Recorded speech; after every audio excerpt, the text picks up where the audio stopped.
Silent Line is the direct sequel to Armored Core 3, and if Armored Core 3 was an appetizer, then Silent Line is the main meal.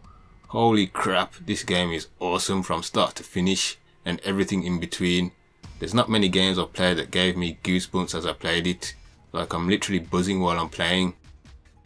It probably has the best complete set of missions from any AC game. There's not one mission I hate in this game, like the mission where you're fighting MT drones and then a satellite from outer space decides it's going to start taking pop shots at you. The next thing you know, you're fighting some unknown mystery mech that you previously encountered once before but still have no idea who or what it is. Talk about having the odds randomly stacked against you. And this game sure loves to throw curveballs at you, but in a fun way. It's the kind of stuff that makes you say, what? Oh shit, epic music kicks in and the fight begins. It's actually one of the few games where I really don't want to turn it off once I start playing because you have to go to work or wherever. I just felt like I wanted to carry on playing.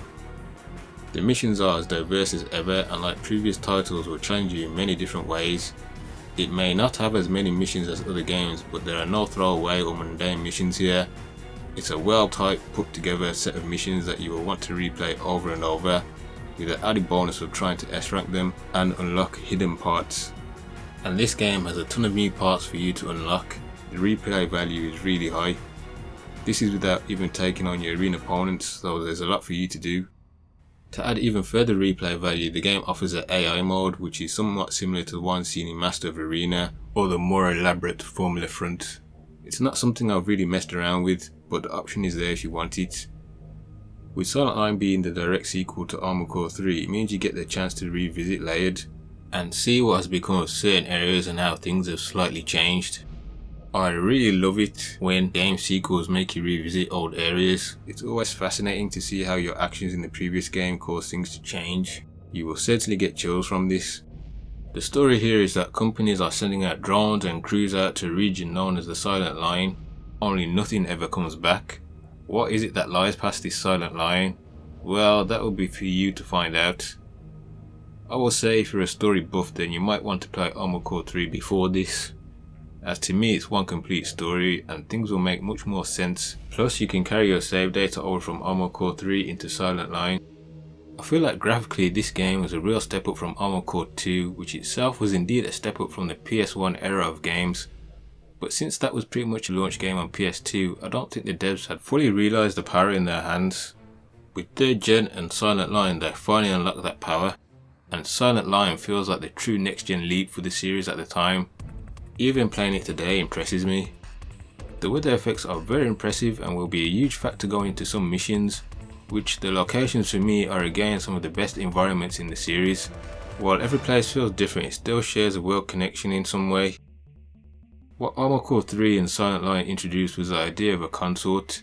This is where you can pay off low-level MT pilots to join you on a mission, and their pay will come directly out of your pockets and not Global Cortex. So it's up to you if you think they are worth it. Keep in mind they are in MTs, so it's not going to be like when you have another random Raven helping you out.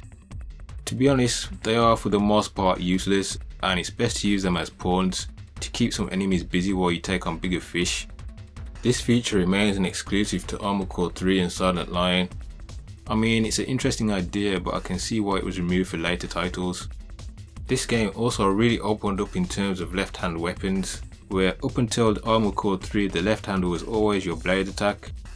Armored Core 3 introduced things like the Hauser etc, but Silent Line took things even further, so now you could finally have dual wielding machine guns if you wanted, or perhaps another rifle etc. The music in this game also marked a change for the series. Until Armored Core 3 the series music was dance floor music, something you might have on at a party, but Silent Line does away with that. This game has a much more serious tone and score.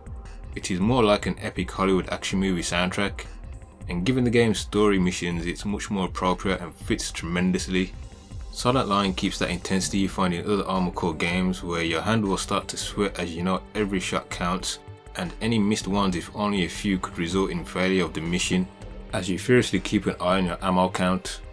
When an opportunity arises you have to take full advantage of that moment. Use melee instead. The pressure is on, breathe and go again against the next wave.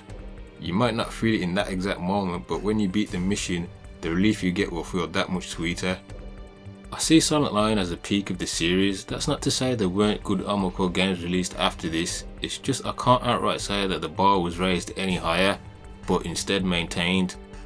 Think of other gaming series like Sonic 2 or Resident Evil 2 or whatever series you might be a big fan of. There's always a game considered the peak of the franchise. Those games I mentioned went on to have great sequels too. People only notice the peak when the series falls off after that peak game. As the saying goes, once you've reached the top of the mountain, it's harder to stay on top. Lucky for Armored Core fans, From Software managed to keep that bar raised. I consider Silent Line not just one of the best Armored Core games, but one of the best mech games made, period. Even if you're not into the Armored Core series but like mech games, you really owe it to yourself to give this game a play.